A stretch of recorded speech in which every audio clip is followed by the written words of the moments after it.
faves, one of everyone's faves in the NFL. Calling it a career, Chris Long took to Twitter to say the following: cheers, been a hell of a journey, 11 years, and I can honestly say I put my soul into every minute of it, highs and lows.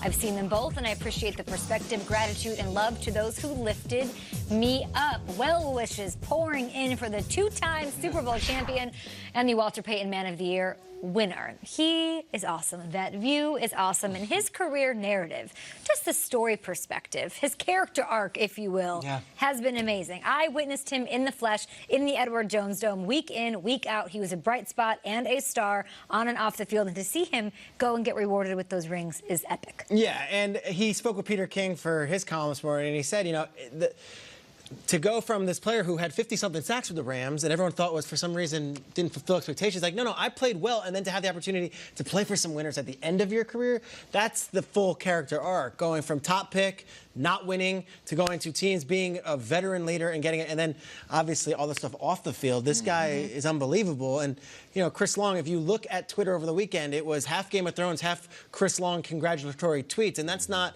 something that just comes out of nowhere. That's authentic. People love Chris Long. And I think it's both football and non-football people respect what he's done.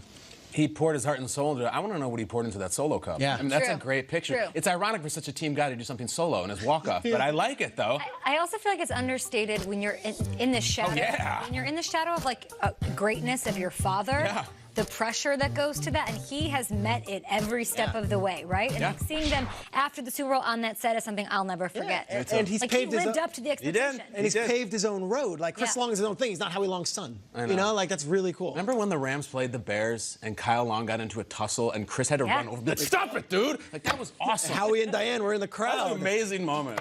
The other thing about him is he's 100% likable. Like, he has a likability approval rating of 100%. Can anybody else in the NFL make that claim? This is fun. All right. So just like no one is like, I'm not a big this person guy. I'll give you one. The Ellen of the NFL. Okay, 100%. Well, that's debatable. But, excuse me, I got foot clamp. Ellen Twitter! Come get me, ladies. I would say the Tom Hanks of the NFL is Drew Brees. Like, I just think he's America's quarterback. It's started a very early time being undersized, coming from Purdue. He's broke all these records. He's done this. He's done...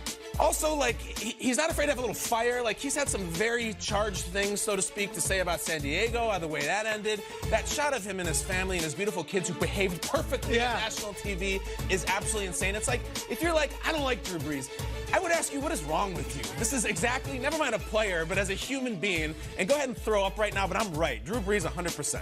Yeah. Can't argue with that. You can't argue with it. I'm going to go with another quarterback, and it's a guy who hasn't had the Super Bowl ring that Drew Brees does, hasn't had the Hall of Fame career, but if you ask people around the league and you ask people at home who's a beloved quarterback, it's the guy down in Miami who's fighting with Josh Rosen. Ryan Fitzpatrick has a 100% likability rating. There's no one in the league who's ever played with him, played against him, coached him, been his general manager, been an owner who's working who doesn't come away saying, oh, well, that's my dude. Like, I love Ryan Fitzpatrick. Then you add in the comedy element of it. This guy's got a great sense of humor. Do you know how hard it is to be an NFL quarterback with the pressure and the spotlight? And to still come out and say, yeah, I'm overweight because I've been eating birthday cake all this offseason. It's a great take. And it was great. Like, people love last year, Deshaun Jackson and Ryan Fitzpatrick might not be the combo you'd imagine hanging out. Nope, he dresses up as Deshaun Jackson. And then you guys dressed up with him, dressed up as Deshaun Jackson. Like, Ryan Fitzpatrick, Chris Long, Drew Brees. Kay, who do you got? I'm going to add Taylor Lewan to the mix because we love him so much at the table, and everybody needs to love him. Josh Norman aside. Let's just take Josh Norman, put him in a silo somewhere. We know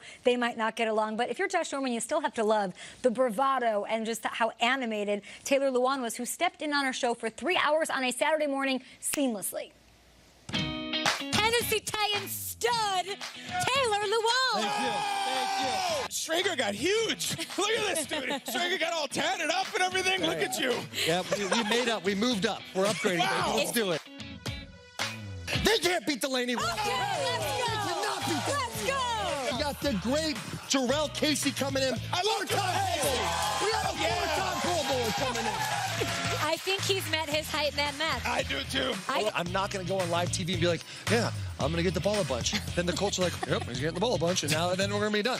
I hope the best for the guy. Like I said before, I want everybody in this league to succeed, except for the Colts, the Texans, and the Jaguars.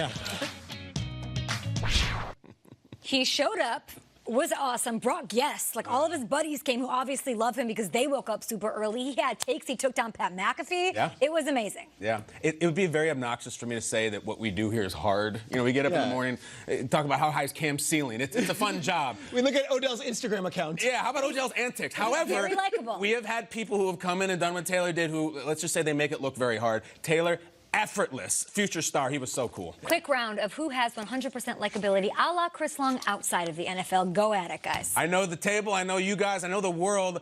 Julia Louis-Dreyfus. Yes! There ain't nobody who don't like JLD. Go back to Seinfeld, dropping into Christmas Vacation. Veep is insane. I know many people, including myself, who kind of have a crush on her, inspired by her intelligence. Nobody doesn't like JLD. I'll go. Yeah, Queen. Follow that, Peter. Yeah, I don't know. I think Rob Lowe's got a nice little argument to be made. Find me a man or a woman who doesn't love Rob Lowe. This guy, he comes out there and he has a very, Brat Pack career, then goes on and does the West Wing, and then goes Parks Recreation and Tommy Boy and becomes one of the funniest dudes alive. And now he's doing this crazy game show on Fox where he's got people whizzing around. I don't even know the name of it, but I liked it. I watched it. Speaking of game shows, I'm going to go Dwayne Johnson as the most likable. Of course, got the Titan games. You haven't even seen a movie of his. No, I've never seen a Dwayne Johnson movie in the theater. When he makes a good one, I will. But you can't say that he's not 100% but I love him. likable. His movies might not be. I love The Rock. Everyone does. That's a different conversation, but I do. 100%. Midas touch, making the transition from wrestling to being an absolute icon in pop culture. Really hard. And Tom Hanks is the Mount Rushmore guy. Like Hanks is the one that that's the low-hanging fruit. Yeah, like Hanks has to be. Imagine hearing that. Like, I think Tom Hanks seems like kind of a jerk. I don't like him. No one take a laugh. How dare you? Julia wins though. I think so too. JLD, I'm gonna go with you. Not Ellen. That's good. Ellen's fine. Not a big Tina Fey guy either, I gotta tell you. I was in the newsroom in Culver City with the latest. Go ahead, Will. Yeah, can I tell you though something, Kay? That right now, Ellen Twitter is going after Kyle, like 49ers Twitter went after David Carr. So just be careful. Just be careful, KB. There are some Ellen fans. I'm sure they'll have some scathing takes. Put your hands in the air and wave them like you just don't care. Right. Keep it going. All right, well, King's Landing, as we know, is the center of it all on Game of Thrones. The city of Nashville commanded all the attention last month, welcoming over 600,000 fans to the NFL draft. And while Titans defensive tackle Jarrell Casey wants to concentrate his efforts for the good of the realm, he wants everyone to keep the focus on his particular team. The four-time Pro Bowler, friend of the show, telling the Titans website, quote, "Our team has been good, winning 9 games 3 years in a row, but we have to take it to another level. And I want to do my part to help get us there." KC and the rest of the Titans have their first OTA workouts today. Staying in the AFC South, Colts GM Chris Ballard says his defensive rookie of the year, Darius Leonard, underwent an ankle procedure last week. Leonard is expected to miss the next 6 weeks, but should be good to go for training camp. Ballard, who, by the way, was also the 2018 NFL Executive of the Year, revealing Eric Ebron would be limited the rest of the spring. The Colts Pro Bowl tight end underwent surgery on his groin last month. His status for training camp is still up in the air. And the Dolphins Football Unites program with the Urban League of Broward County hosting College Decision Day for 53 students this weekend. The program supports and encourages Broward County students to aim higher in pursuit of their education and career goals. So although it is the off season, the Dolphins still busy out there doing what they can to the community and connecting with them. And when they do, of course, we bring it to you here on Good Morning Football. Kay and guys?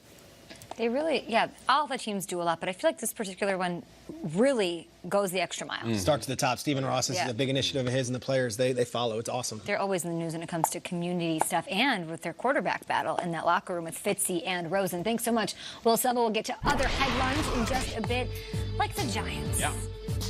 Saquon, we get it. Are they leaning on him a little bit too much, guys? Just getting started, I think. And Christian McCaffrey. Can he emerge as the best running back in football? Will he be triggered if we say he's not? Doesn't he get a little sensitive right now? McCaffrey fans did. I don't know if... Okay.